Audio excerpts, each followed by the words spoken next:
नाशिकचे शिंदे गटाचे जिल्हा प्रमुख अजय बोरस यांनी शांतिगिरी महाराजांची काल भेट घेतली। नाशिकच्या सिडको परिसरात सिद्धिविनायक मंदिरात अजय बोरस ते स्वामी शांतिगिरी महाराजांच्या भेटीसाठी पोहोचले। स्वामी शांतिगिरी महाराज नाशिक लोकसभेतून निवडणूक लढवतात। अजय बोरस ते देखील ही निवडणूक लढण्यासाठी इच्छुक आहेत।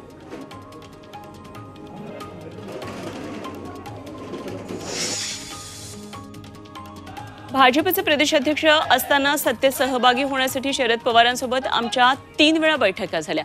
मंत्रीपद सुद्धा ठरली होती, पण बैठकांची कबुली अजित पवारांनीच दिली असा गौप्यस्फोट रावसाहेब दानवेंनी केला। जालन्यातल्या राजूरमध्ये दानवेंच्या प्रचाराचा नारळ फुटला, त्यावेळी ते बोलत होते। यानंतर एनसीपीचे कार्याध्यक्ष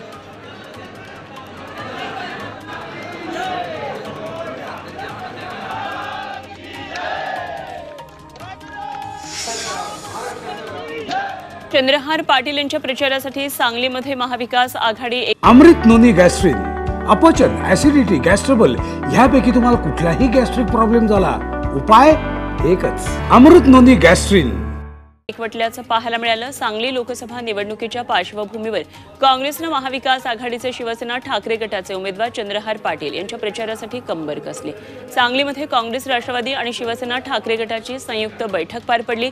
यावेळी जयंत पाटील आणि विश्वजित कदम उपस्थित होते। ओबीसी बहुजन पार्टीचे उमेदवार माजी आमदार प्रकाश शेंडके यांच्या कार्यकर्त्यांना सांगलीमध्ये दमदाटी आणि शिवीगाळ झाल्याचा आरोप करण्यात आला। कवठेमहांकाळ तालुक्यातल्या खरशिंग गावामध्ये मराठा समाजातल्या तरुणांकडून ही दमदाटी आणि शिवीगाळ करण्यात आल्याचा आरोप शेंडकेंनी केला।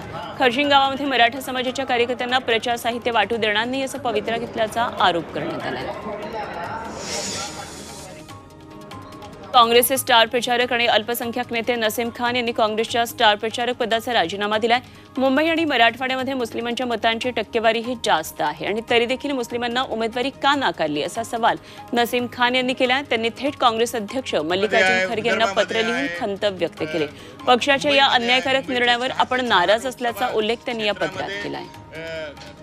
25 ते 26% मतदान आहे तर राजेश क्षीरसागर यांनी सतेज पाटील यांच्यावर नाव न घेता टीका केली। स्वतःच्या पराभवाची भीती वाटत होती म्हणून उमेदवारीची माळ शाहू महाराजांच्या गळ्यात घातली अशी टीका क्षीरसागर यांनी नाव न घेता सतेज पाटील यांच्यावर केली आहे। भीती गादीची म्हणून सभा मोदींची असं महाविकास आघाडीकडून सोशल मीडियावर कॅम्पेन सुरू होतं आणि त्याला क्षीरसागर यांनी जोरदार उत्तर दिलं। उमेदवारीची माळ स्वतःच्या भिवंडी लोकसभेचे राष्ट्रवादीचे उमेदवार सुरेश उर्फ बाळमामा म्हात्रे यांनी खासदार कपिल पाटील यांच्यावर जोरदार टीका केली। केंद्रीय मंत्री असलेल्या खासदाराला लाज वाटायला हवी अशी टीका म्हात्रे यांनी केली। बदलापूरमधल्या रेल्वे प्रवाशांबरोबर संवाद साधला आणि यावेळी प्रवाशांनी समस्यांचा पाढाच वाचला। त्यामुळे खासदार कपिल पाटील यांनी कामच केलेली नसल्याची टीका करत जनाची नाही तर मनाची लाज वाटली पाहिजे असा हल्लाबोल केला।